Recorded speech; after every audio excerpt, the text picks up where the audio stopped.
নজর রাখবো 2019 থেকে পদ্মের পাশে পুরুলিয়া।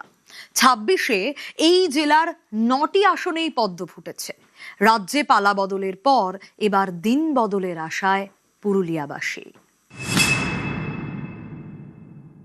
ভালো সরকার যখন এসেছে তখন ভালো হওয়াই আমাদের দরকার। আমরা একটু আশা করছি যেভাবে শর্ত নিলেন শর্তগুলো পালন করবেন। আগের থেকে কিছু আশা করি ভালো হবে।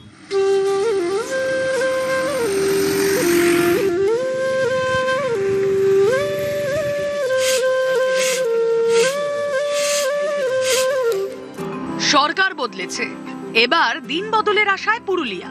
সেই 2019-এর লোকসভা ভোট থেকে জঙ্গলমহলে পদ্মের উত্থান।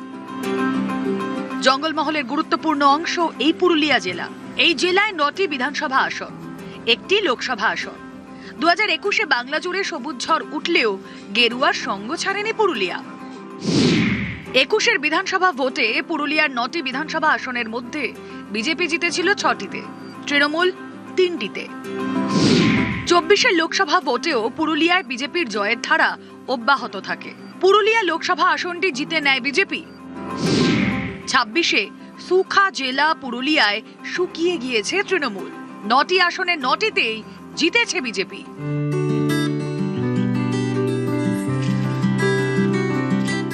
পদ্মকে উজাড় করে দিয়েছে, রাজ্যের ক্ষমতার পরিবর্তন হয়েছে। এবার উন্নয়নের আশায় বুক বাঁধছে পুরুলিয়া। ভালো সরকার যখন এসেছে তখন ভালো হওয়াই আমাদের দরকার। ভালো হবে, হ্যাঁ নিশ্চয়ই হবে, কেন হবে না। নতুন সরকার ভালো। আমরা একটু আশা করছি যেভাবে শর্ত নিলেন শর্তগুলো পালন করবেন, কোনো শর্ত বাদ দিবেন নাই, মানুষ শান্তিতে থাকবে। পরিবর্তন হয়েছে, ভালো হয়েছে, কারণ একঘেয়ামু একটা লোক চলতে থাকলেও যা পাচ্ছে তাই করছে। আগের থেকে কিছু আশা করি ভালো হবে। কেন্দ্রের থেকে বহু টাকা পয়সা জঙ্গলমহল তথা পশ্চিমবাংলার জন্য দেওয়া সত্ত্বেও রাজ্য সরকার তৎকালীন যে ছিল কিচ্ছু করেনি। তৃণমূল কংগ্রেস 15 বছরে জঙ্গলমহলকে কোনো কামিয়ে দিয়েছে, যুবকদেরকে পলায়ন করতে বাধ্য করে দিয়েছে। সেই জন্য প্রত্যেকটা বিষয়েরই বিচার করার দরকার আছে। এই সরকার পুরো পশ্চিমবাংলার জন্য সবকা সাথ সবকা বিকাশের জন্য এই সরকার।